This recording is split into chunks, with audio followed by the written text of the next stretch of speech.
analyzing technology for global reach in Nigeria.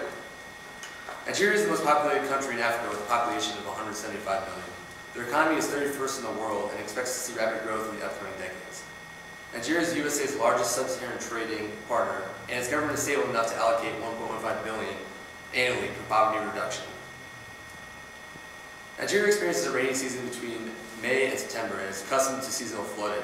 However, in the year 2012, torrential rainfall and the release of various dams led to record flooding and horrific destruction. Hundreds died and millions were displaced. The floods of 2012 exposed some key issues in Nigeria in terms of information technology and disaster relief. First and foremost, many Nigerians lacked access to internet and phones, especially in rural areas, which were hit the hardest. Secondly, there was very little media attention surrounding the incident, which hurt international aid. Third, recovery efforts were disorganized and inefficient. And lastly, looting was rampant, preventing food and medicine from reaching those in need. Our group has identified 4 possible solutions, and we're going to begin with Tintin discussing how the Nigerian Army could better be utilized during disaster relief.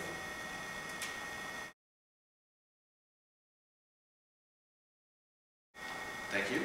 And I'm here to talk about how Nigeria could better use holistically its existing infrastructure and technologies to better respond to disasters.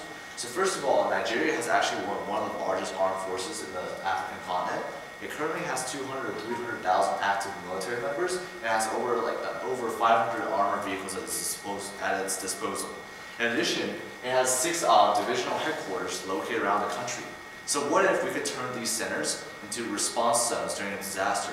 What if we could use these resources? So basically what we're thinking is using information technology to incorporate the military and the civilian infrastructure together, so that way the military could work hand in hand with civilian responders, first of all, in order to coordinate to disaster.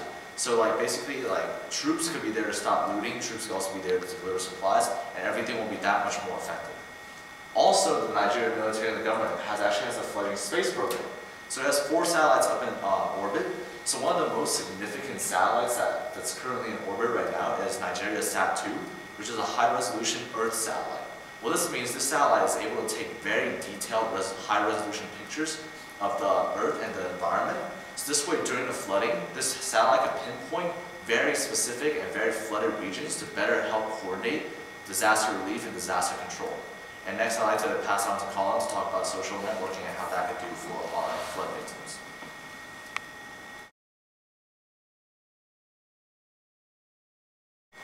Thanks, Tintin. Now I'm going to talk about how social media can be used as a response during the Nigerian floods. First off, currently in Nigeria, there are 5 million smartphone users and over 101 million cell phone users. Now this is not very effective in a country with a population of over 175 million people. So what we'd like to do is not only to use social media to notify people within Nigeria, but also to let the natural disasters known on a global stage. So one of the ways we will do this is through different social media techniques. First, through YouTube. A viral YouTube video showing images of the natural disasters and crocodiles entering citizens' homes will definitely get attention on a global scale. Next, we definitely would like to use Twitter and Facebook as a means to collect money for the donations and to notify the globe. One of the most recent natural disasters, the Haiti earthquakes, relied heavily on Twitter and Facebook to gain global attention and to raise funds.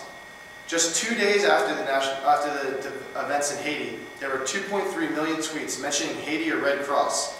Next, there are many Facebook groups. One specific group in Haiti had over 170 million likes and raised over $8 million. Meanwhile, there are Facebook pages behind me like this for Nigeria that have only 19 likes. So clearly there is a disparity between the global knowledge of the Nigerian floods and the Haitian earthquakes. Another social media outlet that we'd like to reach out to is online donations. These can be done through Twitter via tweeting specific numbers and donating money, or through the Red Cross by having your credit card go through the Red Cross. In all, we'd really like to see social media used to help the Nigerian floods, and I'm now going to pass it off to Matt, who's going to discuss our recovery phase.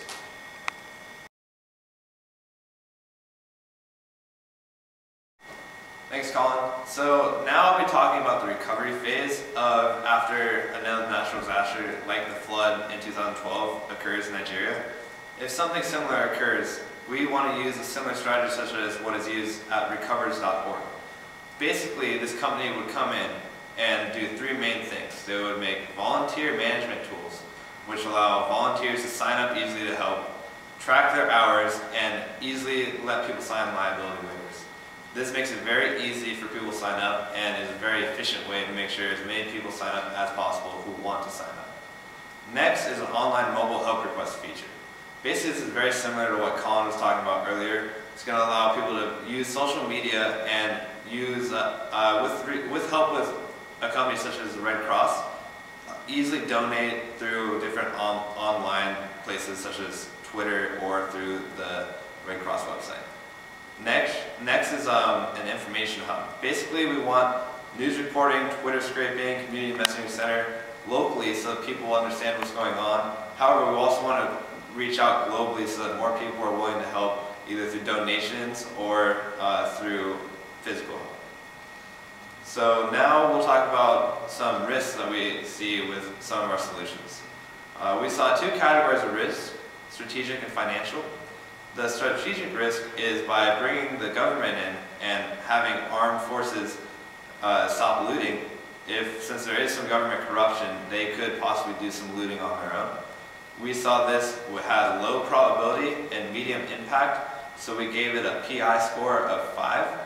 And then we thought, however, we could mitigate this risk by making the government very transparent and enforcing the judicial system so that people do not feel the need to loot. And then going on to the financial risk, we saw a high cost in making sure that the satellite can be implemented in these natural disaster system, and then also the recovers.org has an initial setup cost. We saw this as a long-term investment and therefore did not see this as too much of a risk. However, we saw the high investment as medium probability and low impact, so it also had a fairly low PI score.